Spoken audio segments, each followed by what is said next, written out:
നമസ്കാരം, കൊട്ടാരക്കര മീഡിയയിലേക്ക് സ്വാഗതം. മട്ടാഞ്ചേരിയിൽ വീടിന്റെ 3-ാം നിലയിൽ കളിച്ചുകൊണ്ടിരിക്കുന്നതിനിടെ താഴേക്ക് വീണ 2 കുട്ടികളിൽ ഒരാൾ മരിച്ചു. വീടിന്റെ 3-ാം നിലയിൽ കളിക്കുന്നതിനിടെ 4 വയസ്സുകാരി 13 വയസ്സുകാരിയെ കെട്ടിപ്പിടിച്ചു. ബാലൻസ് തെറ്റിയാണ് താഴേക്ക് വീണത്.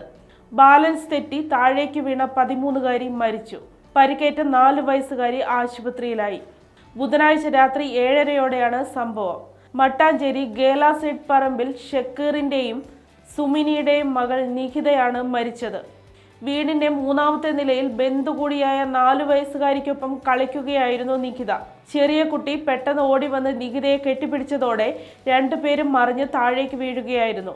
വീഴ്ചയിൽ തലയ്ക്ക് ഗുരുതരമായി പരിക്കേറ്റ നിഖിതയെ ഉടനെ എറണാകുളം സ്വകാര്യ ആശുപത്രിയിൽ എത്തിച്ചെങ്കിലും മരിച്ചു. പരിക്കേറ്റ 4 വയസ്സുകാരി ചികിത്സയിലാണ്. ഫോർട്ട് കൊച്ചി ഫാത്തിമ ഗേൾസ് ഹൈസ്കൂളിൽ 8-ാം ക്ലാസ് വിദ്യാർത്ഥിനിയാണ് നിഖിത.